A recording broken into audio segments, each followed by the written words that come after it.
प्रिय मित्रों, नमो नमः। संस्कृत कौमुदी में आप सभी लोगों का स्वागत है।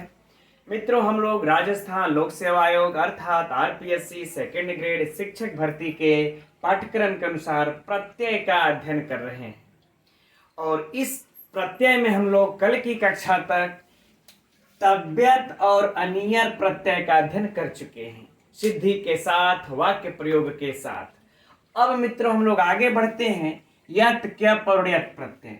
यद्यपि आगे और भी प्रत्यय हैं, लेकिन मैंने इतना ही लिखा है क्योंकि यही 5 प्रत्यय कृत्य के अंतर्गत आते हैं। तो जो कृत्य के अंतर्गत आते हैं इनमें से 2 प्रत्यय का अध्ययन हो चुका है। अब आज की कक्षा में हम लोग इस यत प्रत्यय से अध्ययन प्रारंभ करते हैं। ठीक, तो यत प्रत्यय का विधान करने वाला जो सूत्र है मित्रों वह है अचोयत। जो पहले हम लोगों को प्राप्त होता है क्या है? अचोयत। ठीक, और यह मित्रों लघु सिद्धांत कौमुदी में क्रम संख्या इसका 773 है ना। आप लोग अपनी पुस्तक में यत्र तत्र देख लीजिएगा, यानी कि आगे पीछे। कहने का भाव है कि 773 पर है, हो सकता है किसी में 770 पर दिया है, 71 पर, 73 में। राइटर अगर अलग अलग होंगे तो कपिल देव द्विवेदी में यह 773 संख्या पर है। ठीक, और मित्रों हमारे कुछ भाई बहन कह रहे सर अब एलटी छोड़ दिए क्या, एलटी नहीं पढ़ाएंगे क्या? तो मित्रों यह सारे प्रत्यय जो है एलटी में भी है ना। एलटी में प्रत्ययों की मतलब उनकी पाठ्यक्रम थोड़ा विस्तृत है और आरपीएससी में थोड़ा सा शॉर्ट है। तो यह सब एलटी में भी काम आएंगे, एलटी में भी यदि हम पढ़ाएंगे तो यही सब रहेगा। तो इसलिए आप लोग निसंकोच पढ़िए अभी इसको, और जैसे मित्रों समय मिल जाता है हम एलटी के लिए साहित्य की भी कक्षा प्रारंभ कर देंगे। ठीक, चलिए अच्छा, अब हम लोग अचोयत सूत्र पर चलते हैं जो कि यत प्रत्यय का विधान करता है ना। तब यह क्या कह रहा है मित्रों? यह कह रहा है कि अजंत धातु से परे, अजंत अर्थात अच जिसके अंत में हो, अच जिसके अंत में हो, ऐसी धातु से परे, ऐसी धातु से परे यत प्रत्यय होता है। कौन सा प्रत्यय होता है मित्रों? यत प्रत्यय। स्मरण रहे हम लोग कल की कक्षा में जो तव्यत और अनियर के बारे में पढ़े थे वह क्या पढ़े थे कि तव्यत और अनियर सभी प्रकार के धातुओं से होता है ना, यही पढ़े थे।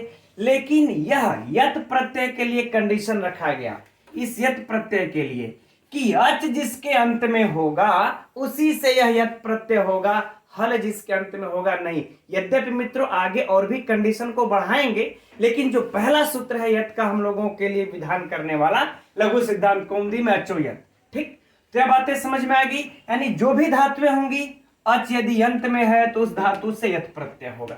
राइट, अब मित्रों चलिए तब अच के लिए हम लोग पहला जो है कि देखते हैं ची धन यत, ची धन यत है ना। चल ये रहा। अब इसमें मित्रों आप लोग जान रहे हैं कि त का हलंत्यम से लोप हो जाता है, इस संज्ञा होकर के तस्य लोपा से लोप हो जाता है। बच क्या जाएगा हम लोगों के पास? ची, और उसके बाद य।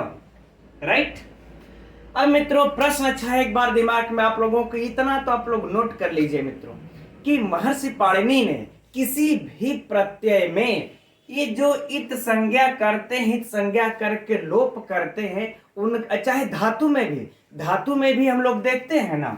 जैसे मान लेते हैं डुक्रिय धातु है, ठीक, तो इस धातु में जो इया का, डू का, ये सब लोप करने का रीजन होता है, कारण होता है। बिना कारण के सब लोप करने वाले नहीं है। उसी प्रकार से यहां पर भी जो यत प्रत्यय में तकार है, चाहे आगे जो भी प्रत्यय पढ़ेंगे हम लोग, उसमें किसी की भी इत संज्ञा होकर के लोप हो रहा है तो उसके पीछे कोई न कोई कारण है। तब प्रश्न उठता है कि इसके पीछे, तकार के पीछे लोप होने का क्या कारण है? तो यह कारण है मित्रों कि आदि में उदात्त करने के लिए, आदि स्वर उदात्त करने के लिए। यह बहुत ही गहराई का अध्ययन है मित्रों। अगर मान लेते हैं परीक्षा में आप लोगों से पूछ दिया जाए, यद्यपि ये जो बहुत गहन अध्ययन से जब पेपर बनाएंगे जो हमारे व्याकरणाचार्य लोग, वही इस प्रकार के प्रश्न पूछेंगे। लेकिन आप लोग अपनी जानकारी के लिए भी याद रखिए, कल के डेट में टीचर बन जाएंगे, अगर किसी ने प्रश्न पूछ ही दिया तब, है ना, कि इस तकार का लोप इत संज्ञा करने का, लोप करने के पीछे महर्षि पाणिनि का क्या उद्देश्य है? तो कह रहे हैं कि जो इससे शब्द बने उसके आदि स्वर में मित्रों उदात्त हो, यानी आद्य उदात्त के लिए, आदि उदात्त के लिए। राइट, चलिए यह बातें समझ में आ गई। अब आगे बढ़ते हैं हम लोग। अब हम लोग देखते हैं मित्रों सेम वही प्रक्रिया जो कि कल हम लोगों ने प्रारंभ किया था। एक बार पुनः उस प्रक्रिया को रिवीजन करते हैं, ताकि मित्रों बार बार रिवीजन करने से हम लोगों को प्रक्रिया याद होगी और प्रत्यय पकड़ने की क्षमता की हम लोगों की वृद्धि होगी। तो देखिए आप इसमें कौन कौन सा हो सकते हैं कार्य? गुण, है ना, फिर क्या है वृद्धि, और फिर क्या है मित्रों संप्रसारण।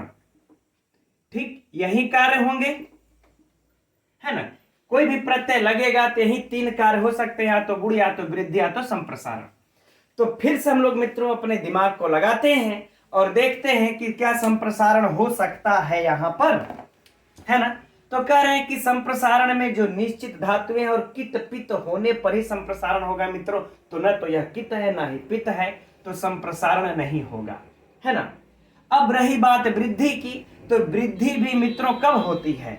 जब हमारा क्या ङित और जो है किड़ित प्रत्यय परे रहेगा तब। इस तरह से अगर मित्रों अध्ययन करेंगे आप लोग, तो जो आप लोग कहते हैं कि सर प्रत्यय नहीं समझ में आता है, भूल जाता है, कभी नहीं भूलेगा मित्रों। बड़ा आनंद आता है हल करने में, जब इसको लेकर के बैठेंगे, जब आप लोग दिमाग लगाएंगे तो बड़ा आनंद आएगा, है ना, कि यार ये तो ङित नहीं है, ये तो ऋत नहीं है, तो इसका मतलब यहां पर वृद्धि भी नहीं होगा। अब बात आती है कि गुण की। तो गुण कब होता है मित्रों? तो कह रहे हैं जब सार्वधातुक अर्धातुक प्रत्यय परे हो तब, है ना, गुण होता है। अंतिम इक को, अंतिम इक को गुण होगा। ठीक, तो हम लोगों को मित्रों गुण के लिए ये कंडीशन होना चाहिए, अंतिम इक हो, अर्थात अंत में क्या हो, इक, और फिर इधर सार्वधातुक हो, चाहे फिर कह ले आर्ध धातुक हो, सार्वधातुक या फिर आर्ध धातुक प्रत्यय हो, तभी गुण कर सकते हैं। और पहले सूत्र के अनुसार, ठीक, और दूसरे सूत्र के अनुसार कब गुण कर सकते हैं? कि उपधा में। हमारे मित्र जो है कि अभी कल की कक्षा, परसों की कक्षा में कमेंट्स कर रहे थे कि सर इस सूत्र को फिर से समझा दीजिए, नहीं समझ में आया। तो मित्रों ये बार बार हम लोग जब इस तरीके से पढ़ते रहेंगे ना, सूत्र एकदम आप लोगों को बिल्कुल रट सा जाएगा। ऐसा नहीं है मित्रों, आप लोग बोर मत होइएगा कि सर यही सूत्रवा तो कल भी पढ़ाए थे आप, है ना।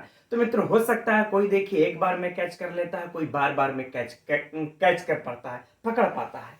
ठीक, तो दूसरा सूत्र क्या था कि प जिसके अंत में हो, पुग अंत में, और उपधा में अ हो, और उपधा में क्या हो, अ हो।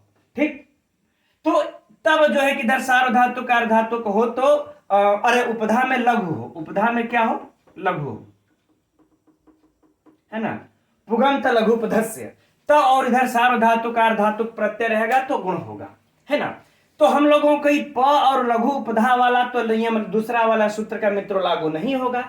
तो इस सूत्र के इस नियम को तो हटा देते हैं, लेकिन इसकी कंडीशन को तो यह पूरा कर रहा है ना, कि अंतिम में इक भी है और इधर सार्वधातुक अर्धातुक प्रत्यय, यानी यह कैसा प्रत्यय है, सार्वधातुक प्रत्यय तो है नहीं यह, क्योंकि तिंग सित सार्वधातुकम, तो नया जो है कि तिंग के अंतर्गत आता है, तिंग अर्थात तिप्तस झी, और नीत अर्थात अंग जिसमें इत हुआ हो।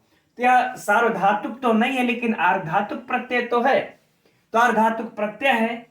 तो और अंतिम में हमको इक भी प्राप्त हो रहा है, ई, तो यानी कि हमको गुण होगा, यहां पर गुण हो जाएगा। याद रहे मित्रों कि यदि सार्वधातुक अर्धातुक प्रत्यय परे रहेगा, लेकिन अगर अंतिम में इक हमको नहीं मिलता है, तो फिर गुण यह सार्वधातुक अर्धातुक प्रत्यय हो करके भी गुण कहां करने जाएगा, तब गुण नहीं करेगा। यह चीज भी याद रखिएगा। ठीक, तो चलिए इसको हटा लेते हैं हम लोग। अब देखते हैं, अब यहां पर हम लोग गुण कर लेते हैं। तो जब गुण किया जाएगा मित्रों तो क्या हो जाएगा, च धन ई धन य। अब बताइए ई का गुण क्या होता है ना, ई का गुण क्या होता है? हम लोग मित्रों पहले ही कक्षा में इसका अध्ययन कर चुके हैं। ई का गुण क्या होता है, ए। ठीक, इधर क्या है य, और इधर तो च ही है। अब हम लोग अगर इसको अगर मिला देते हैं तीनों को, तो क्या बन जाएगा, चे, लीजिए हमारी सिद्धि अब हो चुकी है ना, हमारी सिद्धि हो गई, बन गया चे, है ना मित्रों। अब इसका हम लोग अब होगा कि यह सुआदि की उत्पत्ति करना प्रारंभ कर देंगे। अब हम लोग इसमें कौन सा लगाएंगे, किस लिंग में लेकर के जाएंगे, है ना। तो सबसे पहले मित्रों हम लोग यह देखेंगे कि यह जो है कि धातु अकर्मक है कि सकर्मक। यदि अकर्मक है, भाववाच्य में कल वाली कक्षा के हम एक बार चर्चा कर लेते हैं मित्रों, कर्मवाच्य और भाववाच्य। किसमें? कर्मवाच्य और भाववाच्य, ठीक है ना। तो याद रहे कि जो धातुएं अकर्मक होती हैं, जो धातुएं अकर्मक होती हैं उनका भाववाच्य में प्रयोग होता है, और वो सदैव नपुंसक लिंग में ना, नपुंसक लिंग एक वचन में होती हैं। याद रहे एकदम, ये सब मित्रों कॉमन चीजें हैं। अगर इन सब पॉइंटों को यदि आप लोग भूल जाएंगे तब प्रत्यय का लगा करके रूप चलाने में आप लोगों को बहुत समस्या होगी, और जब रूप नहीं चला पाएंगे मित्रों तो फिर आप लोग गड़बड़ा जाएंगे कि इसमें से सही विकल्प कौन है ना। तो याद रहे भाववाच्य अकर्मक धातु में होता है और सदैव नपुंसक लिंग एक वचन में ही होता है। लेकिन जो धातुएं सकर्मक होती हैं, किसमें होती हैं? सकर्मक, है ना, वह कर्मवाच्य में प्रयोग हो जाते हैं, और एकदम ये सरल शब्दों में है मित्रों, है ना, गहराई में ढेर नहीं जाएंगे हम लोग, सिर्फ सरल शब्दों में। तो धातुएं सकर्मक होती हैं और इनका रूप चलता है ना। सकर्मक जब हो जाएंगी तो इनका रूप चल जाएगा पुल्लिंग में भी और नपुंसक लिंग में भी, और फिर स्त्रीलिंग में भी इनका रूप चल पड़ता है। आगे बातें समझ में। तो हमारी जो ची धातु है, ये जो ची धातु है मित्रों, ये क्या है? सकर्मक है। अब सकर्मक है तो अब इसका रूप चल पड़ेगा, तो किसके अनुसार रूप चलेगा? प्रश्न उठता है ना। तो क्या पुल्लिंग, नपुंसक लिंग, स्त्रीलिंग का यह रूप किसके अनुसार चलेगा? तो मित्रों यह चलेगा हम लोगों का किसके अनुसार? कर्म के अनुसार, कर्मानुसार। किसके अनुसार? कर्मानुसार इनका रूप चल पड़ेगा। और जब मित्रों कर्मानुसार इनका रूप चलेगा तो हमको अब इसका कर्म ढूंढना पड़ेगा कि इसका कर्म है क्या, ठीक। तो इसका मान लेते हैं मित्रों, जो कर्म है हम लोग उदाहरण के रूप में ले लेते हैं कि पुष्पम, इसका कर्म क्या है? पुष्पम, ठीक। चलिए अब देखेंगे हम लोग पुष्पम की कौन सा लिंग है, पुष्पम लिंग कौन सा है यह। तो देख लेंगे मित्रों, यह नपुंसक लिंग है। कितने वचन है? एक वचन है, ठीक। तब हम लोग क्या लगा देंगे यहां पर? यह भी सुआदि की जब उत्पत्ति अब करेंगे इस चेयह में, इस चेयह में जब इधर थोड़ा सा घसका के लिख लेते हैं, है ना, चेय, जब इसमें हम लोग सुआदि की उत्पत्ति जब अब कृत पद्धति समास शास्त्र से जब उसकी प्रातिपदिक संज्ञा करके जब सुआदि अर्थात विभक्ति का प्रयोग अब करेंगे, तो इस कर्म के अनुसार नपुंसक लिंग के एक वचन में ही इसको रखेंगे। और जब नपुंसक लिंग के एक वचन में रखेंगे मित्रों, तो सु को जो है कि इसको क्या होगा? अम आदेश तो अम से और अमी पूर्व से पूर्वरूप होकर के अम आदेश होकर के क्या बन जाएगा? चेयम। क्या बन जाएगा मित्रों? चेयम, ठीक। तो चेयम पुष्पम, चेयम पुष्पम, ठीक। अब इसका मित्रों हम लोग अगर हिंदी देख लिया जाए, ठीक, तो हिंदी में इसका अर्थ क्या हो जाएगा कि चुनने योग्य पुष्प। यह यत प्रत्यय किस अर्थ में लगा लेते हैं मित्रों हम लोग? योग्य अर्थ में, है ना। तो क्या हो जाएगा? चुनने योग्य पुष्प, चुनने योग्य पुष्प, अर्थात कोई पुष्प अच्छा है, सुंदर है, खिल चुका है, पूजा इत्यादि के लिए, है ना, सत्कर्म इत्यादि के लिए वह चुनने योग्य है। तो चेयम पुष्पम हम लोग कर सकते हैं, चेयम पुष्पम कर सकते हैं। आगे बातें समझ में, है ना। यदि अब देखिए, यह तो हम लोगों ने नपुंसक लिंग का पढ़ा। अब यही चीजें, है ना, अब यही चीजें अब हम लोग चलिए और लिंगों में पढ़ लेते हैं। अब मान लेते हैं कि यह बन गया पुल्लिंग में, है ना। अब किस लिंग में चलते हैं मित्रों? पुल्लिंग में। अब पुल्लिंग में देखिए क्या इसका बन जाएगा कि हिंदी अगर देख लेंगे तो हिंदी क्या हो जाएगी इसकी? धर्म चुनने योग्य धर्म, है ना, चुनने योग्य धर्म। बिल्कुल मित्रों हम वही उदाहरण रख रहे हैं जो कि कल हम लोगों ने पढ़ा था, ताकि आप लोग अभी कंफ्यूज ना हो, है ना, बाद में तो परिवर्तन करते रहेंगे। तो चुनने योग्य धर्म, तो मित्रों धर्म क्या हो जाएगा, धर्म। अब धर्म को देख लेंगे क्या है, तो मित्रों धर्म यह कर्म है, धर्म यह क्या है, कर्म है। तो यह कर्म पुल्लिंग के एक वचन में है। तब यहां पर जो चेयम, जो चे बनेगा, अब इसको हम लोग पुल्लिंग के एक वचन में जब रखेंगे मित्रों, तो क्या हो जाएगा, चेयः। जैसे राम, कैसे चल जाएगा, राम, इसका जैसे पुष्प के समान चलता है, पुष्पम, तो क्या हो जाएगा, चेयम। राइट मित्रों, तो चेयः धर्मः, चुनने योग्य धर्म। मित्रों इस प्रकार से प्रत्यय आप लोग पढ़ लेंगे ना, तो स्वयं वाक्य प्रयोग में, बोलने में, समझने में, गद्य पढ़ने में, पद्य पढ़ने में भी आप लोगों को अर्थ लगाने में सुविधा हो जाएगी। ठीक, अब इसी को हम लोग स्त्रीलिंग में भी पढ़ लेते हैं, है ना, स्त्रीलिंग में भी अब पढ़ लेते हैं। चुनने योग्य सज्जनों की संगति, चुनने योग्य संगति कर लेते हैं। ठीक, चुनने योग्य संगति, है ना, ये कर लिया। तो मित्रों चुनने योग्य संगति हो गया, संगति हमारा क्या है, स्त्रीलिंग। तो इसकी सज्जन संगति कर लेते हैं, चाहे सज्जन संगति कुछ भी कर ले, तो क्या हो जाएगा, सज्जन संगति भी कर सकते हैं, यानी कि चुनने योग्य सज्जनों की ही संगति होती है। तो मित्रों जब ये हमारा स्त्रीलिंग होगा, सज्जन संगति, है ना, तब हमारा जब यह चे शब्द जब होगा, अब इसको भी मित्रों हम लोग किस लिंग में लिखेंगे, है ना, स्त्रीलिंग में ही। अब जो सु आदि की उत्पत्ति अब करेंगे तो स्त्रीलिंग में, राइट, क्योंकि हमारा जो कर्म है स्त्रीलिंग है, एक वचन है ना। अब स्त्रीलिंग एक वचन में मित्रों इसका क्या हो जाएगा, ठीक, तो रमा, रमे, रमा, रमा के समान रूप हम चलाएंगे। ये यहां पर ती है तो ती मत समझ लीजिएगा इसको, ठीक, इसको ती नहीं समझ लेना है कि हम मतलब चेई कर देते हैं, ऐसा नहीं है। इसका रूप रमा के समान चलेगा, रमा, रमे, रमा। तो क्या हो जाएगा मित्रों, चेया, क्या हो जाएगा, चेया सज्जन संगति, है ना, यानी कि चुनने योग्य सज्जनों की संगति। राइट, अब ये तीनों लिंगों में मित्रों आप लोगों का स्पष्ट हो गया। अब बात आती है कि तीनों लिंगों में, तीनों विभक्तियों में भी चलता है, याद रखिएगा। तो जब तीनों लिंगों में, तीनों विभक्तियों में चलेगा, तो यह हमारा कर्म जितने लिंग होगा, अरे जितने जिस वचन का होगा उतने ही वचन का इसको हम बनाते हुए चले जाएंगे। जैसे धर्म, तो चेयः, है ना, रामः, रामौ, रामाः, है ना मित्रों। तो हम लोग क्या कर देंगे, चेयः, चेयौ,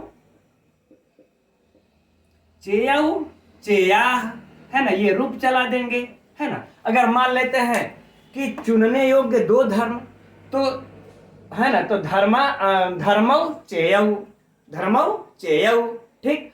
चुनने योग्य बहुत से धर्म, तो धर्माः चेयाः बना लेंगे इस प्रकार से।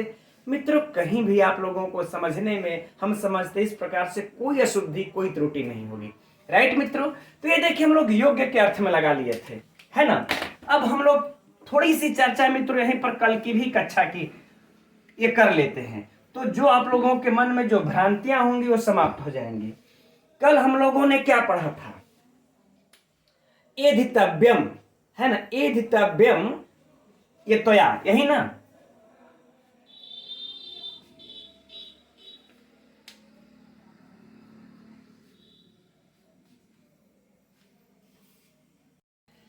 लेकिन इससे नहीं मित्रों, हम लोग जो चेया वाला जो उदाहरण देखे थे, क्या कि तुम्हें कह लें चाहे उसे कह लें, कुछ भी लिख सकते हैं। हम लोगों ने जो कल अध्ययन किया था, उसे क्या, उसे धर्म चुनना, उससे धर्म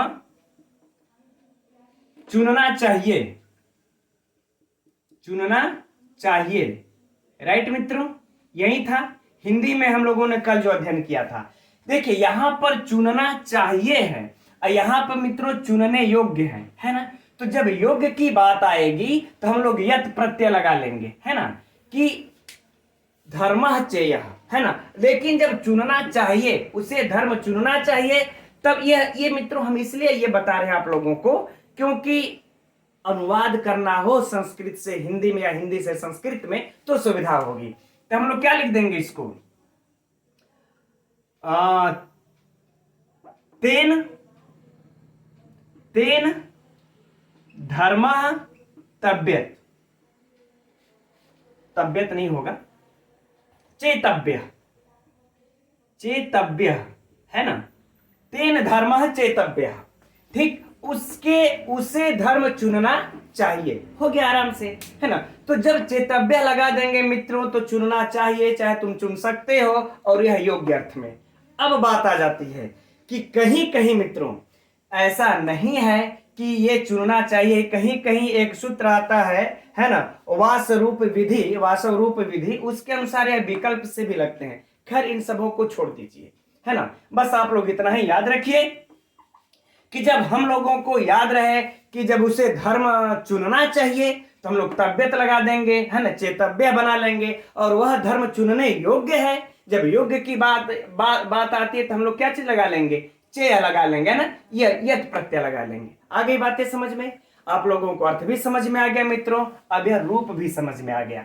तो हम समझते हैं कि अब यह यत प्रत्यय आप लोगों को यह वाला सूत्र तीनों लिंगों में बिल्कुल क्लियर हो गया, है ना, ठीक। तो अब चलिए अब अगला आगे बढ़ते और इसके अगले सूत्र की तरफ देखते हैं। तो अब अगले सूत्र को देखते हैं मित्रों हम लोग, और अगला सूत्र है इद्यति, है ना। यह भी आप लोगों को यत प्रत्यय से ही संबंधित है, और यह लघु सिद्धांत कौमुदी में ठीक अचो यत के नीचे ही दिया हुआ है मित्रों। तो यदि आप लोग पुस्तक अगर रखे हैं तो उसको ओपन करके पढ़िए मित्रों, अगर नहीं है तो भी कोई बात नहीं है, मैं तो पूरा डेफिनेशन इसका बता ही दे रहा हूं, और आप लोग लेकिन मित्रों इसका नोट्स जरूर बनाइए, क्योंकि यदि नोट्स बना लेंगे ना तो आप लोगों को अपने अंदर कॉन्फिडेंस आएगा, ठीक। चलिए तो अब देखते हैं यह सूत्र क्या कहता है, यद्यपि। तो यह सूत्र कहता है मित्रों कि यत प्रत्यय यदि परे हो तब, यत प्रत्यय परे हो तब, तो करे धातु के आ को ई आदेश करता है। क्या कर देता, आ को ई, कुछ नहीं करता मित्रों ये, क्योंकि जब यत प्रत्यय का विधान होगा तो वह तो अचो यत से ही होगा, लेकिन यह इद्यति क्या करता है कि आ को ई आदेश कर देता है, ई प्रत्यय परे होने पर। उदाहरण के लिए मित्रों देखते हैं, जैसे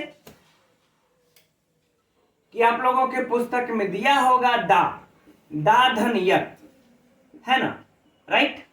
तो अब यहां पर पूछा जाएगा आप लोगों से कि दा से यत प्रत्यय किस सूत्र से हुआ है, तो निसंकोच कहिए मित्रों अचो यत सूत्र से हुआ है। किस सूत्र से हुआ है, अचो यत सूत्र से यत प्रत्यय, राइट। अब यहां पर क्या होगा आगे, इस दा को दी आदेश हो जाएगा, और फिर यहां य। अब यहां पर कहेंगे दा को दी आदेश किस सूत्र से हुआ, तब यहां लिख लीजिए मित्रों इद्यति सूत्र से, है ना, इद्यति सूत्र से आ को ई आदेश, आ को ई आदेश हो गया, ठीक। क्यों आ को ई आदेश, क्योंकि यत प्रत्यय परे होने पर आ को यह ई आदेश कर देता है। इस सूत्र का मित्रों बस इतना ही काम है, बाकी कुछ नहीं।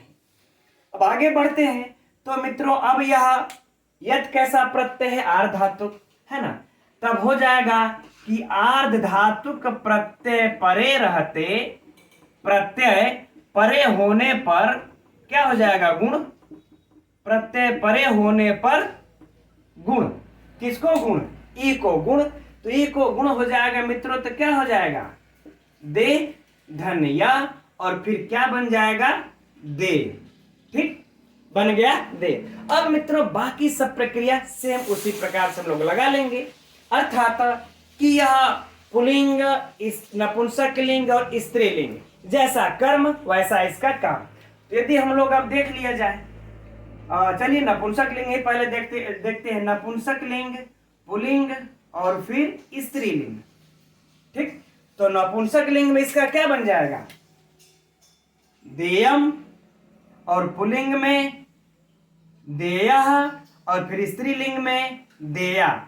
यह मित्रों इसलिए हम बता रहे हैं आप लोगों के तीनों लिंगों में पढ़ना इसलिए आवश्यक है कि कहीं परीक्षा में अगर देया पूछ दे तो कहेंगे यार देया में तो यत प्रत्यय हो ही नहीं सकता, देयः देयम तो सुने देया कैसे हो सकता है। तो यह लिंगों का भी एकदम ध्यान रखना हम लोगों को अति आवश्यक है। ठीक, अब उसी प्रकार से हम लोग इसका रूप चला देंगे, है ना। देया, है ना, रमा रमे रमाह, तो देया दे देया रूप चला देंगे। जितने वचन में चलना होगा चल जाएगा, देयम दे देयानि, राइट। अब तो कोई समस्या नहीं, बाकी प्रक्रिया सेम। अच्छा, अब मित्रों इसी सूत्र में आप लोगों को स्क्रीनशॉट अगर लेना होगा मित्रों तो ले लीजिएगा इसका अभी, है ना। अब अगर आप लोगों को इसमें पुस्तक में एक सूत्र और दिया होगा मित्रों, चलिए उसको भी हम लोग देख लेते हैं। वह सूत्र क्या है, बल्कि हम लोग को यहाँ, चलिए ठीक है, कि ग्लय दिया, एक सूत्र कह रहे उदाहरण दिया होगा। क्या दिया होगा, ग्लय, ग्लय धनियत, है ना, ये उदाहरण दिया होगा। तो अब जरा समझिए, आप लोग विचार कीजिए कि अब यहां तो यार ग्लय धनियत हो गया, तो अब यत प्रत्यय लग जाएगा, तो अब इद्यति सूत्र काम करेगा यहां पर नहीं, क्योंकि ये आ को ही ई करता है, आई को ई थोड़े करता है। ठीक, तो अब यहां पर हम लोगों को क्या अब करना होगा, तो इसके लिए मित्रों एक और सूत्र आता है, आप लोगों के पुस्तक में दिया होगा, तो ठीक नहीं दिया होगा तो नोट कर लीजिए, नोट कर लीजिए। आदेच उपदेशे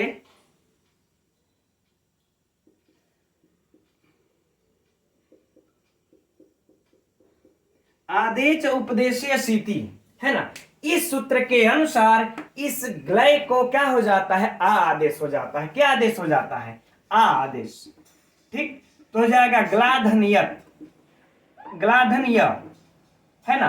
अब जब ग्लाधनिय हो जाएगा, अब हमारा सूत्र यहां पर तब इद्यति काम करेगा, तब इद्यति से अब आ को ई आदेश कर देंगे, आ को ई आदेश कर देंगे, और क्या हो जाएगा तब ग्ली, ग्ली धन य, राइट। अब ग्ली धन य हो जाएगा, तो फिर से वही सार्वधातुक आर्धातुक की हो से इसको गुण करके मित्रों क्या हो जाएगा, ग्ले धन य। अब मिला देंगे मित्रों, हो जाएगा ग्लेयम, है ना, ग्लेयम या फिर ग्लेय या फिर ग्लेया, ठीक है ना। तो हो जाएगा देने योग्य। ठीक, अब तो हम समझ रहे हैं आप लोगों के, स्पष्ट हो गया।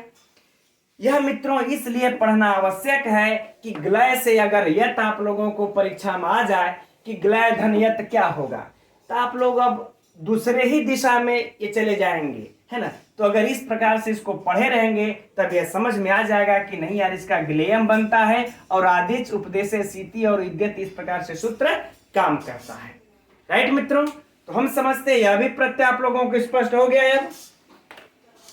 अब लेकिन इसके साथ ही एक और है, ठीक, इसके साथ ही एक और सूत्र है, उसको भी अध्ययन कर लेते हैं, तब उदाहरणों को देखते हैं। तो अगला सूत्र है मित्रों, अब बस यह यत प्रत्यय का यह आखिरी सूत्र कह ले, है ना, इसको पढ़ लेंगे हम लोग तो यत प्रत्यय जो कह ले समाप्त हो जाएगा। तो अगला सूत्र है मित्रों पोरदूप धात, पोरदूप धात, यह सूत्र है। अब यह सूत्र क्या कह रहा है, थोड़ा सा इसको देख लिया जाए। तो यह सूत्र भी मित्रों यत का विधान कर रहा है, यत का विधान कर रहा है, लेकिन किस कंडीशन में यत का विधान कर रहे हैं, तो कह रहे हैं कि प वर्ग अंत में हो। क्या हो, प वर्ग, ठीक, प वर्ग हो। थोड़ा सा इसको हम लोग इधर ही घसका लेते हैं, प वर्ग, और कह रहे हैं कि उपधा में अ, एकदम नोट कर लीजिएगा मित्रों, उपधा में अत, उपधा में अत हो, उपधा में अत, ठीक। तब क्या कहेंगे कि यत प्रत्यय होता है। तब कौन सा प्रत्यय होता है, यत प्रत्यय। अंत इसमें और जोड़ लीजिए थोड़ा सा अंत में, ठीक।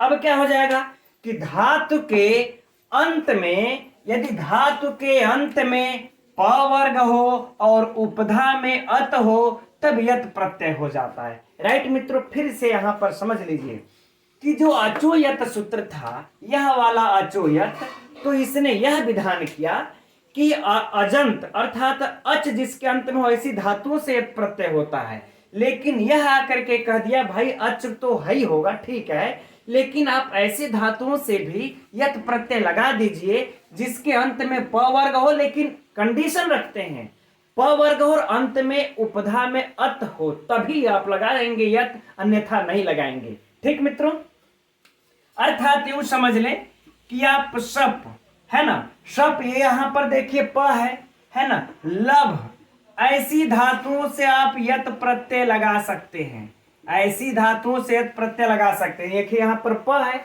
और ये भ, तो भ भी तो प फ ब भ आ गया, और उपधा में देखिए अ है ना, तो ऐसी धातुओं से यत प्रत्यय लगा लीजिए। मित्रों ये नियम आप लोगों को याद करना इसलिए आवश्यक है क्योंकि हम लोगों को परीक्षा में यात र्यात क्यप ये तीनों पूछता है तो बड़ा कंफ्यूजन होता है ना, कि इसमें यात है कि र्यात है कि क्यप है।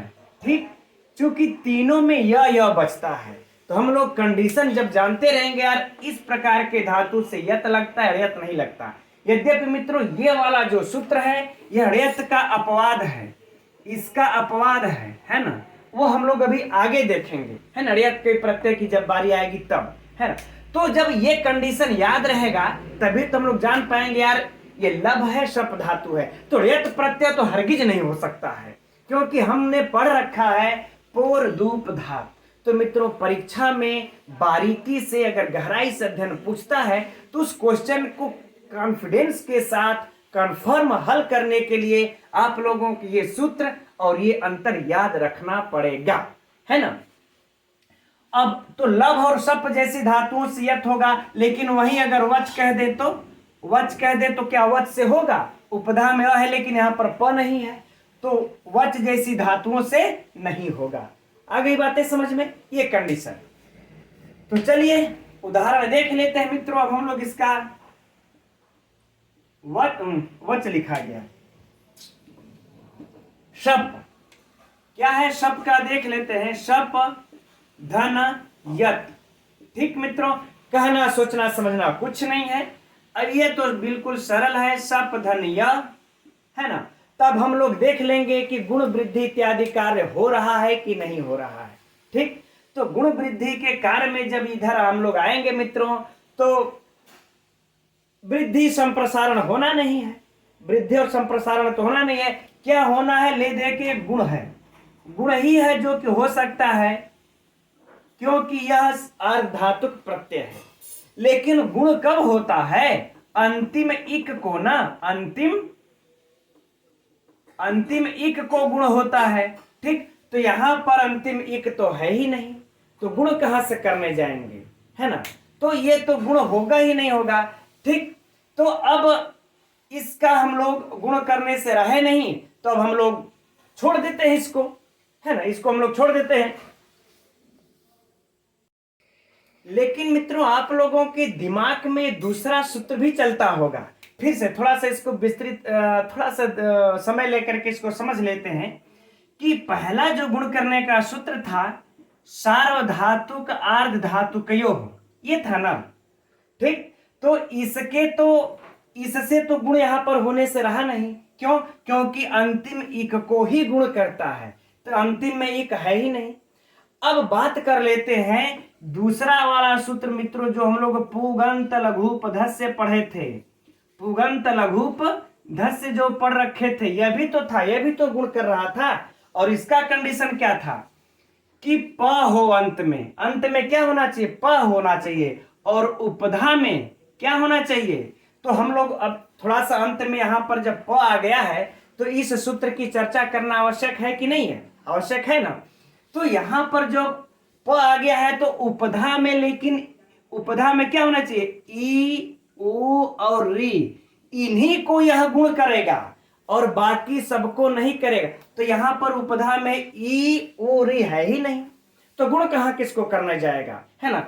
तो ना ही सार्वधातुक गुण कर पाएगा और ना ही पुगंत लघुपधस्य से गुण कर पाएगा। ये प तो अंत में प्राप्त होता है, लेकिन उपधा वाला इसका कंडीशन पूरा नहीं होता है मित्रों, तो हम लोग इसका गुण कर ही नहीं पाएंगे, झंझट खत्म, छोड़ देते हैं इसको। ठीक, छोड़िए, गुण करने की बारी ही नहीं आई, है ना मित्रों। ये चीज हम आप लोगों को थोड़ा सा समय तो लग रहा है मित्रों, लेकिन इस तरह से यदि अध्ययन कर लेंगे ना तो परिपक्व हो जाएंगे आप लोग, है ना, प्रत्यय में एकदम। तो चलिए इसका हम लोग क्या बना दिए, सप्य। फिर से वही बातें हो जाएंगी, है ना, तीनों लिंगों में रूप, सप्यम, सप्या, सप्यम और सप्य, सप्य यानी कि साप के योग्य। ठीक, क्या हो जाएगा, साप के योग्य, साप के योग्य। ठीक मित्र, आ गई बातें समझ में। और ठीक इसी प्रकार से हम लोग इस लभ को भी हल कर सकते हैं। ठीक, लभ धन यत। अब इसको भी मित्रों आप लोग अपने रफ कॉपी पे चाहे फेयर पे जहां भी उतार रहे होंगे, एक बार दिमाग चला करके इसको भी हल कर लीजिएगा और बन जाएगा मित्रों क्या, लभ्यम। क्या बन जाएगा, लभ्यम। और इसी प्रकार से मित्रों क्या होता है, रम से अगर रम धातु में लगा देंगे तो क्या बन जाएगा, रम्यम। क्या बन जाएगा, रम्यम। इसी प्रकार से यदि गम धातु में यत प्रत्यय लगा देंगे तो क्या बन जाएगा, गम्यम। क्या बन जाएगा, गम्यम। इसी प्रकार से यदि जो है कि आप लोग तप धातु में लगा देंगे तो तप्यम, जप धातु में लगा देंगे तो जप्यम। आई बातें समझ में, कोई समस्या नहीं। ठीक ठीक मित्रों, तो हम समझ रहे हैं आप लोगों का ये वाला कंडीशन पूरा हो गया। अच्छा, इसमें से कुछ उदाहरण हैं जो कि आप लोगों को कुछ डिफरेंट लग सकते हैं, तब हम लोग उनको देख लेते हैं, थोड़ा इनको हटा करके साफ करके। तो अन्य उदाहरणों में मित्रों जैसे श्रुधन यत है ना, यह उदाहरण आप लोगों को फंसा सकता है। ठीक, तो यह हमारे कहने का तात्पर्य इस उदाहरण को समझाने का यह है कि मित्रों जब भी आप लोग प्रत्यय लगाइएगा तो बीच में अवांतर कार्य अर्थात संधि कार्य को भी हम लोगों को ध्यान देना है कि क्या इसमें संधि हो रही है यहाँ पर या नहीं हो रही है। अगर हो रही है तो संधि करके ही हम लोगों को कार्य करना है, तभी हम लोगों का रूप प्रत्यय वाला सही हो पाएगा। ठीक, जैसे यह देखिए श्रुधनियत है ना। अभी श्रुधनियत को अगर देखा जाए मित्रों तो यहां पर गुण होगा, क्योंकि यह जो यत है कैसा, आर्ध धातुक प्रत्यय होने के कारण हमारा किस सूत्र से गुण हो जाएगा, सार्वधातुक आर्ध धातुकयों से गुण, है ना, सार्वधातुक आर्ध धातुकयों से मित्रों क्या हो जाएगा, गुण। तो जब श्रु का गुण होगा तो ऊ का गुण क्या होता है, ओ, ओ का गुण ओ। तो हम लोगों का क्या हो जाएगा, अलग अलग लिख लेते हैं थोड़ा, स्र धन ऊ का गुण ओ और उसके बाद यह बनेगा। तो अब मित्रों हम लोगों को यह देखना होगा कि यहां पर संधि कार्य हो रहा है कि नहीं हो रहा है। अगर हो रहा है तो कर लेना चाहिए, ऐसा ना हो कि आप लोग श्रोव्यम कर दें, ऐसा ना हो कि श्रोव्यम कर दें। तो यहां पर मित्रों हम लोगों का सूत्र काम कर जाता है, वांतो ई प्रत्यय, वांतो ई प्रत्यय, यह सूत्र काम कर जाता है। और इस सूत्र से ओ को क्या हो जाता है, अव आदेश। और जब मित्रों अव आदेश हो जाएगा तब देखिए श्रधन अवधन यह बना। अब मिला देंगे तो क्या बन जाएगा हम लोगों का, श्रव्य अ चला जाएगा स में, और इसके बाद श्र में यहां पर हलंत भी होना चाहिए। ठीक, श्र तो अ चला जाएगा श्र में और वह फिर व्य, श्रव्य बन गया हमारा, है ना। अगर हम लोग ये संधि कार्य नहीं करेंगे यहां पर तो श्रोव्य बना देंगे। क्या बना देंगे इसका, श्रोव्य। ठीक, जो कि हम लोगों का गलत हो जाएगा, है ना मित्रों। तो ये हमारे कहने का भाव यही है, कहीं इस प्रकार की आप लोग गलतियां ना कर बैठे, परीक्षा में इसका भी ध्यान रखना है, अवांतर संधि कार्य को। राइट, फिर से इसका मित्रों वही बातें होंगी, हम लोग रूप चला लेंगे और बन जाएगा श्रव्यम।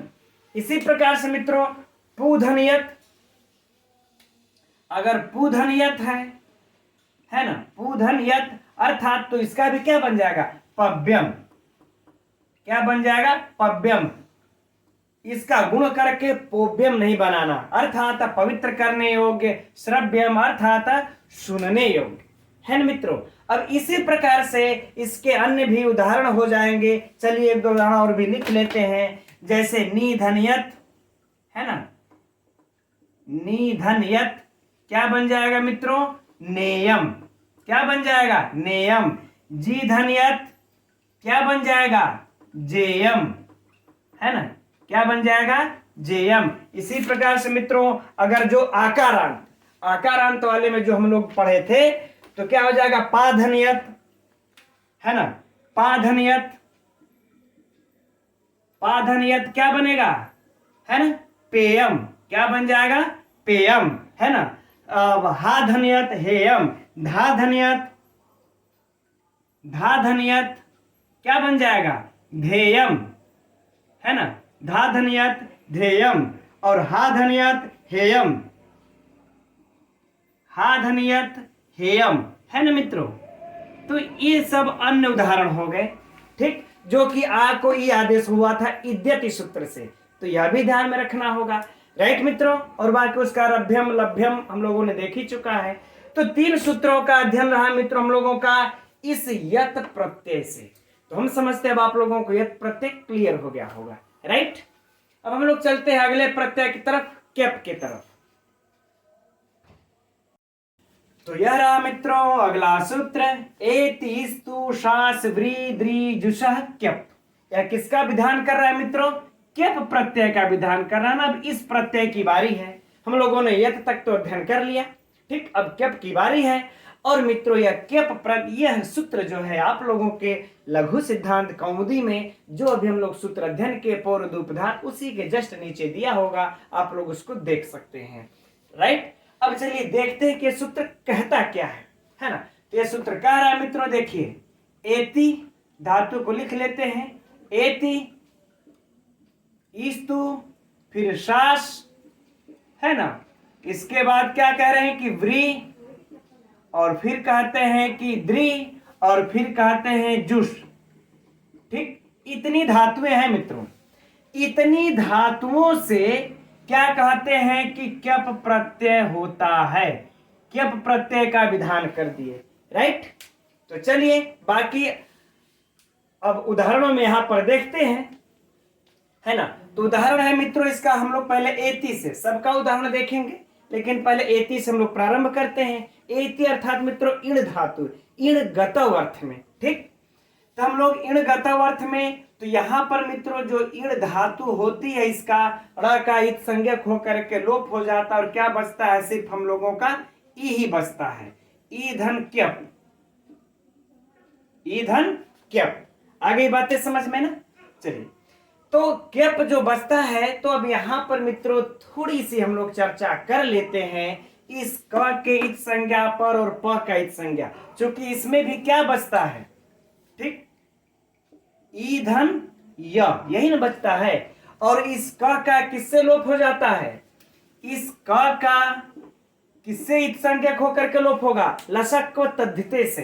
किस सूत्र से मित्रों?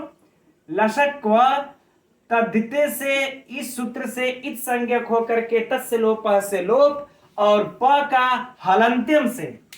प का किस सूत्र से मित्रों? हलंत्यम से। थोड़ा सा मैं अलग अलग लिख करके आप लोगों को थोड़ा सा समझा दे रहा हूं, हलंत्यम से, क्योंकि कुछ और भी इसमें समझना है हम लोगों को। हलंत्यम से होकर के इसका इत संज्ञक होकर के लोप। अब लेकिन बात मित्रों वही चर्चा करते हैं जो हम लोग अभी पिछले सूत्र में किए थे, कि आखिर में इस प का और क का इत संज्ञा करने के पीछे अब महर्षि पाणिनि का क्या उद्देश्य हो सकता है।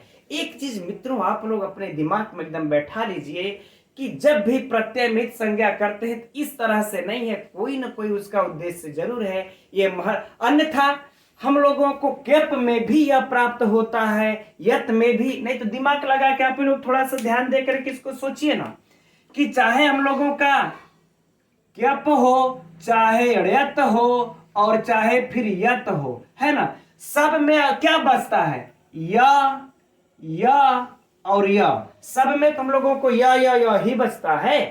तो इसलिए इनका कोई न कोई उद्देश्य है।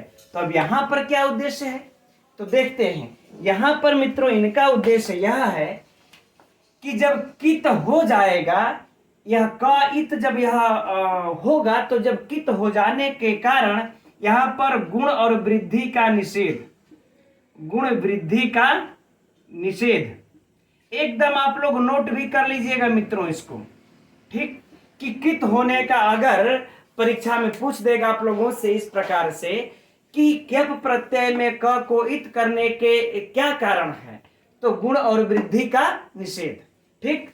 और प का इत करने का क्या कारण है, प का इत करने का क्या कारण है मित्रों, तो अगर परीक्षा में पूछ दे तो एकदम नोट कर लीजिए कि तुक का आगम, तुक आगम, राइट। तो ये दो, इनके पीछे क को इत करने का और प को इत करने का मित्रों पीछे ये दो उद्देश्य है इनका, ठीक। तो याद रहे जब भी क्यप प्रत्यय आप लोग लगाएंगे तो ये गुण वृद्धि का निषेध करना होगा। अगर प्राप्त हो रहा है तो, नहीं हो रहा है तो कोई बातें नहीं है ना मित्रों। और फिर अगर और तुक के आगम का भी ध्यान रखेंगे, ठीक है ना। चलिए तो अब इसको हल करना प्रारंभ करें हम लोग, ठीक। तो यहां पर मित्रों, चलिए यहां पर एक और सूत्र आप लोगों के नीचे आ जाता है कि इत्य, हाँ चलिए पहले थोड़ा सा एक चर्चा कर लेते हैं ये वाला, फिर आगे उस सूत्र को देखा जाएगा। तो अब यह हम लोगों का प्रत्यय कैसा है, ये वाला प्रत्यय क्यप प्रत्यय है ना। सार्वधातुक या अर्धातुक, गुण वृद्धि या संप्रसारण, क्या होगा तीनों में से, संप्रसारण होने से रहा नहीं। अच्छा वृद्धि अब होगा, वो भी वृद्धि होने से रहा नहीं क्योंकि यह नीत और ऋत प्रत्यय है ही नहीं, तभी ना अचोड़िति हमारा काम करता। यदि नीत ऋत रहता तभी तो, लेकिन यह न नीत है न ऋत है तो कोई आवश्यकता नहीं वृद्धि करने की। लेकिन यहां पर गुण तो प्राप्त हो रहा है, और गुण किस सूत्र से प्राप्त हो रहा है मित्रों, सार्वधातुक आर्धातुके सूत्र से, सार्वधातुक आर्धातुके हो। क्या कहता है सार्वधातुक आर्धातुके हो, इतनी बार मित्रों हम बोल देंगे कि आप लोगों को याद हो जाएगा कि सार्वधातुक या आर्धातुक प्रत्यय परे रहते अंतिम एक को गुण हो, अंतिम एक को गुण। बार बार पढ़िए मित्रों, तभी यह आप लोगों को याद होगा। फिर आप लोग कहेंगे कि सर अभी कि सर समझ में नहीं आ रहा था, अब देखिए आने लगा। और कमेंट्स करके मित्रों आप लोग हमें जरूर बताइए कि आप लोगों के प्रत्यय जो पढ़ा रहे समझ में आ रहा है कि नहीं, या फिर हमको अपने इस शैली में कुछ परिवर्तन करना पड़ेगा, ठीक। थोड़ी सी गर्मी चल रही है, अगर मैं फैन कूलर इत्यादि ऑन करूंगा तो उसकी आवाज आएगी, एसी है नहीं मेरे पास, ठीक। आगे बढ़ते हैं। अच्छा मित्रों, तो कह रहे हैं कि अच्छा तो यह क्या हुआ आर्धातुक, तो यहां पर गुण बनता है मित्रों, है ना। अंतिम एक ये है तो गुण बनता है। जब गुण बनता है यहां पर तो अब आ गया इसी का इत करने का। अब कारण महत्व यहां पर समझ में आया मित्रों कि यह जो कित है तो यह हमारा प्रत्यय कैसा कहलाएगा, कित। तब एक सूत्र आता है मित्रों किंगत च। कौन सा सूत्र आ जाएगा, रेड से लिख लेते हैं अलग दिखेगा, डबल क लगा लेते हैं। किंगति किसी में एक ही क ये दिया होगा, लेकिन कहिए तो इसको डबल क ही लगाना बेहतर रहेगा। यह सूत्र क्या कहता है मित्रों, अब यह नोट कर लीजिए। कहता है कि कित और गीत और कहता है कि नित, यह तीनों एकदम इस सूत्र से संबंधित मित्रों, तीनों बातें आप लोग याद अब रख लीजिएगा। कित नीत, कित गीत गीत प्रत्यय परे रहते क्या हो, ये जो गुण है और वृद्धि और इसका निषेध हो जाना चाहिए। गुण वृद्धि का क्या हो जाना चाहिए, निषेध। तो कित नीत गीत परे रहते निषेध, किसका निषेध, गुण और वृद्धि का निषेध। अब बातें समझ में आ गई ना मित्रों कि यह अगर कित नहीं किए रहते तो इसको क्या हो जाता, गुण, और गुण होकर के ए हो जाता, है ना। गुण होकर के ई को क्या हो जाता, ए हो जाता। लेकिन यह जब कित कर दिए, कित वाला प्रत्यय लगा दिए तो गुण नहीं होगा। नहीं तो हम लोग अगर यत लगाए होते तब तक इसको गुण करके ई को ए कर दिया होता तो हमारा इत्य बनता। इस प्रकार से इत्य बनेगा। अभी त का आगम कैसे होगा वो तो देखेंगे, इस प्रकार से इत्य बनेगा, है ना। चलिए तो इस प्रकार से निषेध हो करके अब गुण हम लोगों को यहां पर नहीं होगा, छोड़ देते, राइट। अब मित्रों आप लोगों को अगला सूत्र होगा हरस्व पीति किति तुक। कौन सा सूत्र मित्रों, चलिए तो इसको इसी जगह लिख लेते हैं ताकि फ्लो में आसानी होगी हल करने में। ह्रस्वस्य पीति, ठीक यही है, पीति कृति तुक।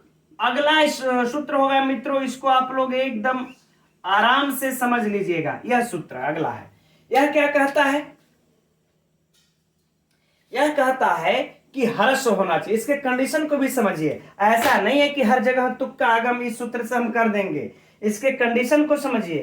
ये कह रहा है कि पहले क्या होना चाहिए? पित्त, पित्त और इसके बाद कृत, पित्त हो कृत हो, कृत मतलब प्रत्यय, पीति कृति अर्थात पित्त और कृत प्रत्यय हो, है ना, और होने पर ह्रस्व, और फिर क्या हो मित्रों? ह्रस्व हो, तब क्या करेंगे? तुक का आगम, तुक का आगम। फिर से समझिए, 3 कंडीशन रखते हैं। एक कंडीशन की पित्त होना चाहिए, उस प्रत्यय को क्या होना चाहिए? पित्त होना चाहिए। तो हमारा ये केप प्रत्यय पित्त है कि नहीं? पर इत हुआ है, तो यह पित्त हुआ, है ना।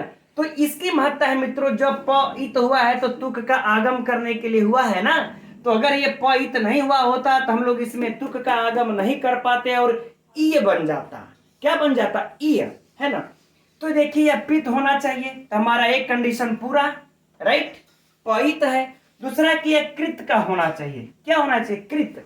तो हम लोग मित्रों ये जो प्रत्यय पढ़ रहे हैं, कृदंत पढ़ रहे हैं ना, कृत प्रत्यय का पढ़ रहे हैं, तो ये कृत है। यह जो हमारा यह प्रत्यय है कित है, कृत है, तो यह भी कंडीशन पूरा। अब दूसरे करें कि ह्रस्व, ह्रस्व होना चाहिए मित्रों। ह्रस्व के बाद ही तुक का आगम होगा। यदि ह्रस्व वहां पर नहीं है तो नहीं, अंतावयव ह्रस्व होना चाहिए। तो हमारा यहाँ पर देखिए ई ह्रस्व है कि नहीं? ई तो ह्रस्व है, तो यह भी कंडीशन मित्रों पूरा हो गया। तो अब बताइए तुक का आगम हम लोग कर सकते हैं? तुक का आगम कर सकते हैं ना, तो चलिए तुक का आगम कर देते हैं। तो हम लोग क्या लिख दिए? ई, और उसके बाद तुक का आगम कर लेंगे मित्रों तो त हो जाएगा, उसके बाद सीधे यह कर लेते हैं, है ना, इत्य। अब बना लेते वही तुक तो लिखा जाएगा। चलिए अच्छा, एक बार थोड़ी सी हम इसको करके लिख ही देते हैं। ई धन त धन य और बराबर क्या हो जाएगा? इत्य। आगे बातें समझ में, है ना। अब इसका फिर हम वही कृत तद्धिति समासास्य सूत्र से प्रातिपदिक संज्ञा सुवादिक उत्पत्ति और हम अपना कर्म के अनुसार, अपनी आवश्यकता के अनुसार इसमें विभक्तियों का प्रयोग करके इत्य बना लेंगे। अब बताए इसमें कोई समस्या? बिल्कुल नहीं। तो ये वाला हम लोग मित्रों एति का अर्थात इण का ये हम लोगों ने हल कर लिया, राइट। अब इसी प्रकार से देखिए स्तु का भी हो जाएगा। इसमें भी सेम यही प्रक्रिया जो चल रही है, यही प्रक्रिया हो करके क्या बन जाएगा मित्रों? स्तुत्य, है ना, स्तुत्य। सेम यही चीज है, स्तु में भी होगा, लागू होगा। अच्छा मित्रों, एक चर्चा में यहां पर भूल गया, अभी एक चर्चा में भूल गया यहां पर, जो अब कर लेते हैं कि जरा आप लोग बताइए कि यह ई के बाद यह ई है तो धातु कैसी है? अच इसके अंत में है ना, अच इसके अंत में है कि नहीं है? जरा बताइए। ई धातु अच अंत में है, तो यहाँ पर क्यप प्रत्यय जो लगाया गया है, ई से क्यप प्रत्यय, क्या नियमतः जो सूत्र क्यप प्रत्यय लगना चाहिए, यह आप लोगों के स्मरण के लिए है। देखिए मित्रों, व्याकरण में यही है कि जब आप आगे बढ़ते चले तो पीछे वाले को भी वहां पर ध्यान में देते चले, नहीं तो वो कंफ्यूजन पैदा करता है और विस्मृत होने लगता है ना। तो यहां पर देखिए हम लोगों ने जो अचोयत सूत्र पढ़ रखा था, कौन सा सूत्र? अचोयत, जो अभी आज ही के कक्षा में पढ़े कि अच जिसके अंत में हो उससे यत प्रत्यय हो, अच जिसके अंत में हो उससे यत प्रत्यय हो। तो यहां पर मित्रों अच अंत में है कि नहीं है? तो इस क्यप के बजाय यहां पर कौन सा प्रत्यय होना चाहिए था? यत प्रत्यय होना चाहिए था, होना चाहिए था। तो लेकिन यहां पर मित्रों यत प्रत्यय न हो करके क्यप लगाया गया है। तो ये सूत्र एति स्तु सास व्री द्री जुसह क्यप में इन दोनों से यह यत प्रत्यय का अपवाद सूत्र है। इसीलिए हम कह रहे हैं कि मित्रों कि अगर प्रत्यय चाहते हैं गलत ना हो हमारा, तो आप लोगों को यह सूत्र भी याद करना पड़ेगा। क्योंकि फिर से हम बता दें आप लोगों को क्यों याद करना पड़ेगा। अगर मान लेते हैं परीक्षा में आप लोगों से पूछ दिया यही इत्यह में कौन सा प्रत्यय है ना, यत और यत। अब परीक्षा की चर्चा चल रही मित्रों, या फिर क्यप, राइट, यह पूछ दिया तो कैसे पकड़ेंगे कि यार ये तीनों में तो यह बच रहा है, इसमें यत है कि यत है कि क्यप है ना। तो देखते हैं कैसे पकड़ेंगे। कई कारण है मित्रों पकड़ लेने के लिए, और एकदम दूध की दूध और पानी की पानी हो जाएगी आप लोगों से। कैसे पकड़ेंगे देखिए, पहली बात कि यत प्रत्यय यदि लगेगा तो गुण यहां पर इन धातु अंतिम यच है तो गुण होगा ही होगा, अर्थात एत्य बनता। तो एत्य नहीं बना है तो यत भी नहीं होगा, ऐसे ही पकड़ सकते हैं। दूसरी बात यह है कि यत जब भी होगा थोड़ा इत है तो वृद्धि होगा, तो यहां पर वृद्धि नहीं हुआ है तो यह भी प्रत्यय नहीं होगा, है ना। और इसके बाद यदि हम लोग यह सूत्र अगर याद किए हैं एति स्तु शास व्रीद्री जुषा क्यप, तो ये सूत्र कह देगा कि इन धातु से क्यप प्रत्यय होता है और हम तुरंत परीक्षा में इसको गुड मार देंगे। आई बातें कि नहीं समझ में, है ना। और यह याद रहेगा ना कि इसमें इन धातु है तो इन धातु से कभी यह क्यप प्रत्यय होता ही नहीं है, इन धातु से यत प्रत्यय होता ही नहीं, क्यप प्रत्यय होता है। तो मित्रों यही सब होता है, दिमाग लगाएंगे और सोचेंगे तभी हम लोग परीक्षा में इस प्रत्ययों को पकड़ पाएंगे, और लेकिन बेहद सरलता से पकड़ लेंगे, कोई समस्या नहीं होगी। ठीक, याद रहे मित्रों ये उसका जो है कि अपवाद है। ठीक, और ये हम समझ रहे हैं अब एत्य और स्तु, ये दो आप लोगों को क्लियर हो गया। अब शास को समझने के लिए कुछ एक और सूत्र की आवश्यकता पड़ेगी, तो इसको थोड़ा सा हम लोग साफ कर लेते हैं मित्रों। यदि आप लोगों को नोट्स बनाने के लिए स्क्रीनशॉट लेना होगा तो आप लोग ले सकते हैं। ठीक, चलिए फिर हम लोग अब आगे बढ़ते हैं। तो अब अगला सूत्र है मित्रों शास इदंग हलो। शास इदंग हलो। ठीक, अब यह सूत्र क्या कह रहा है? यह सूत्र मित्रों बस प्रॉपर इसी शास के लिए आया है, बाकी इसमें से इन सबों से किसी से इसका ताल्लुकात नहीं है ना। तो यह इसके लिए आकर के क्या कह रहा है, यह कह रहा है कि शास, है ना, यह देख लीजिए शास को, है ना, ये जो आ है इसको जो है कि ई आदेश हो, शास के में जो आ है इसको क्या आदेश हो, ई आदेश हो। ठीक, हर स्वीकार आदेश हो। यदि पर में कोई कित है या फिर, है ना, पर में यदि कोई कित प्रत्यय का आ गया या फिर कोई नित प्रत्यय है या फिर अंग अर्थात अ है, अंग अर्थात अ है, राइट, यही बातें बस बोल रहा है। तो यहां पर कित प्रत्यय। अब चलिए देखते आगे बढ़ते हम लोग अपने सिद्धि में चलते हैं। तो यहां पर शास प्रत्यय लगा दिया और फिर इसके बाद हम लोग क्या लगा देंगे, क्यप, क्यप प्रत्यय। तो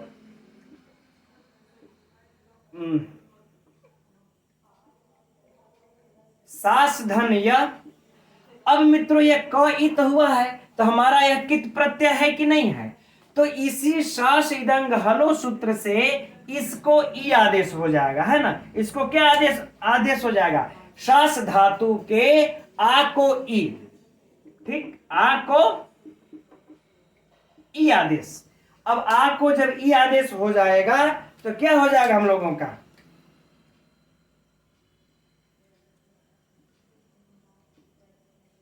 शीश धन य, है ना मित्रों। अगर आप लोग नोट्स बना रहे हैं तो इसके सामने इसको लिख भी सकते हैं कि शास इदंग हलो, सास इदंग हलो सूत्र से, ठीक, आ को ई,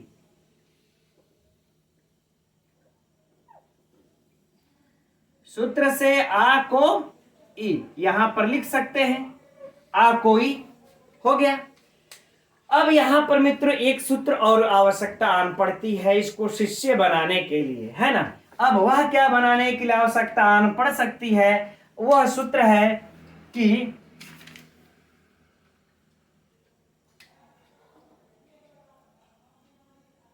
शशि, है ना, शासी वशी,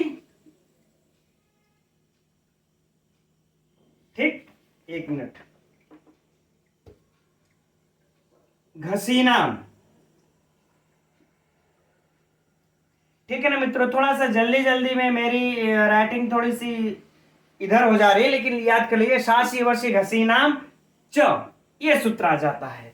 अब यह सूत्र क्या कह देता आकर के, इस सूत्र से इसके इस सकार को क्या हो जाता है, इसके इस सकार को हो जाता है मूर्धन्य सकार,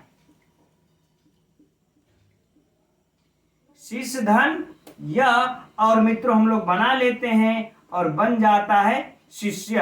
अब सु आदि की उत्पत्ति कर लेंगे, स्त्रीलिंग, अरे पुल्लिंग में शिष्य, स्त्रीलिंग में शिष्य कर देंगे, अरे शिष्या कर देंगे, है ना, विसर्ग हटा के शिष्या कर देंगे। ठीक मित्रों, तो ये वाला में परीक्षा में आप लोगों से पूछ सकता है, या याद रहे, सास धन कौन सा प्रत्यय होगा और सास धन क्या पलट करके क्या बनेगा, सास से बनेगा, शिष्य बनेगा, शिष्य बनेगा। तो ये वाला भी मूर्धन्य सकार, इसको याद रख लेना है ना मित्रों। ठीक, तो बस यह सूत्र मित्रों प्रापरिक सास के लिए आया था, बातें यहां पर खत्म, नोट कर लीजिएगा आप लोग इसको। ठीक, अब हम लोग आगे बढ़ते हैं व्री और द्री जुस के तरफ, चूंकि इनको भी देख लिया जाए।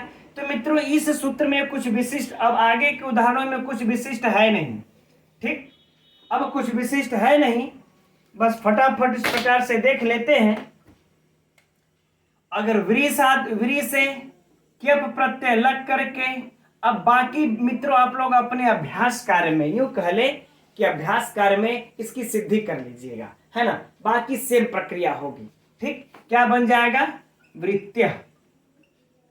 अगर मित्रों नहीं समझ में आएगा तो हमें आप लोगों को मोबाइल नंबर पड़ा होगा, वह व्हाट्सएप पर भी करके पूछ सकते हैं, कमेंट बॉक्स में पूछ सकते हैं एनी टाइम, राइट, या कॉल करके व्री और फिर द्री का मित्रों तो उपसर्ग लगा देते हैं, है ना, आ उपसर्ग लगा करके आधन द्री धन क्यप, जो आप लोगों के पुस्तक में दिया होगा मित्रों, आदृत्य, आदृत्य सेम खंडा, जो सेम फंडा हम लोग जो एति स्तु के साथ पढ़े, है ना। लेकिन मित्रों यह थोड़ा सा अपवाद आता है, अड़यत प्रत्यय का अपवाद, वो हम लोग अड़यत प्रत्यय में पढ़ लेंगे, कोई बात नहीं।